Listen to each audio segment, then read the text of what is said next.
Clover ఒక సాధారణ కుందేలు కాదు. ఆహ్లాదకరమైన పచ్చని కళ్లతో మరియు మెడ చుట్టూ ఒక ఎర్రటి రిబ్బన్ కట్టుకుని ఉంటే, ఆమె నివసించే చెరువులో ప్రతి మూలన పరిశీలించడం ఆమెకు చాలా ఇష్టం. ఒక అందమైన ఉదయం తన బర్రో పక్కన ప్రవహించే చిలుకల నీటిచేరే దగ్గర క్లోవర్ మట్టిలో కొంత భాగం పాతిపెట్టిన ఒక విచిత్రమైన గాగుల్స్ను కనుగొంది. ఇది ఏమిటో?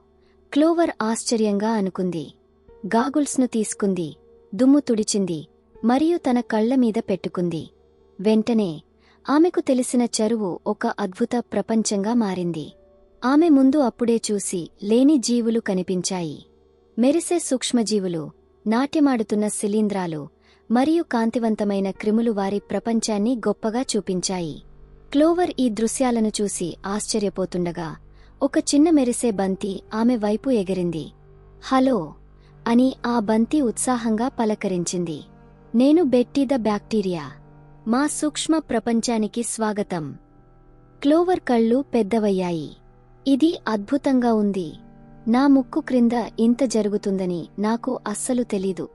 ఇంకా ప్రశ్నలు అడగకముందే ఒక చిన్న సీగ అందమైన గడ్డి రెక్కనుంచి దిగివచ్చింది.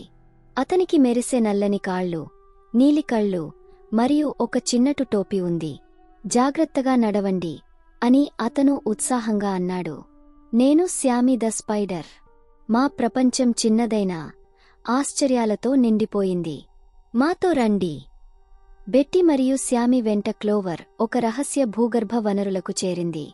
ఆ సొరంగాలు బయోలుమినసెంట్ శిలీంధ్రాల కాంతితో ప్రకాశించాయి మరియు ముళ్ళు రహదారుల్లా విస్తరించాయి. ప్రతి మూలలో చిన్న జీవులు పనుల్లో మునిగిపోయి ఉన్నాయి. ఆ అందరి మధ్యలో చిన్న కళ్లద్దాలు మరియు పచ్చని మఫ్లర్ ధరించిన జ్దాని చీమ కనిపించింది. స్వాగతం, క్లోవర్ అని చీమ శాంతమైన స్వరంలో పలికింది. నేను ప్రొఫెసర్ ఆంటోనియా. మీరు ఇక్కడ చూడే ప్రతిదీ ఒకటితో ఒకటి అనుసంధానమై ఉంటుంది. బ్యాక్టీరియా వ్యర్థాలను తగ్గిస్తాయి, శిలీంధ్రాలు మొక్కల పెరుగుదలకు సహాయపడతాయి మరియు శ్యామి వంటి క్రిములు సమతౌల్యాన్ని కాపాడతాయి. అందరికీ ఒక పాత్ర ఉంటుంది. క్లోవర్ ఆతృతగా ఆంటోనియా చెప్పిన ప్రతి మాట విన్నది. తన చెరువు ఆరోగ్యంగా ఉండేందుకు ఇంత జాగ్రత్త అవసరమని ఆమెకు అస్సలు తెలియదు. నేను కూడా ఈ సమతౌల్యంలో భాగమా అని అడిగింది. ఖచ్చితంగా అని ఆంటోనియా స్నేహపూర్వకంగా నవ్వుతూ చెప్పింది. మీరు పైన చేసే పనులు మాకు దిగువ ప్రభావాన్ని కలిగిస్తాయి. ఆ ప్రేరణతో క్లోవర్ ప్రొఫెసర్ ఆంటోనియాకు కృతజ్ఞతలు తెలిపి తన ప్రయాణాన్ని కొనసాగించింది. బెట్టి మరియు శ్యామితో కలిసి ఆమె ఒక అందమైన పూల చెరువుకు చేరింది. అక్కడ ఒక గొప్ప పరాగ సంవహన ప్రదర్శన జరుగుతోంది. తేనెటి పట్టిపురుగులు, సీతాకోకచిలుకలు మరియు బీటిల్స్ పూల మధ్య పరాగాలను తీసుకెళుతూ సరదాగా డాన్స్ చేస్తున్నాయి. ఒక బొద్దుగా ఉన్న పసుపు తేనెటి క్లోవర్ దగ్గరకు వచ్చి, నేను బెల్లాది బీ అని తన అందమైన సాష్ సరిచేసుకుంటూ చెప్పింది. పక్కనే ఉన్న నీలం మరియు ఊదా రెక్కలతో మెరిసే సీతాకోకచిలుక తనను డైసీ అని పరిచయం చేసుకుంది. పరాగ సంవహనం ఒక కళ అని డైసీ చెప్పింది, ఆమె తలమీద పూల కిరీటం మెరుస్తూ. జాగ్రత్తగా చూడండి, మనం పూలను ఎలా సజీవంగా ఉంచుతున్నామో మీకు తెలుస్తుంది. క్లోవర్ పరాగ సంవహన ప్రక్రియను అద్భుతంగా చూసింది. ఆ రోజుకి చివరికి ఆమె ప్రతి చిన్నజీవి యొక్క ముఖ్యమైన పాత్రలను గమనించి వారి పట్ల గౌరవంతో నిండిపోయింది. సూర్యాస్తమయం అయ్యే సమయానికి క్లోవర్ ఇంటికి చేరుకుంది.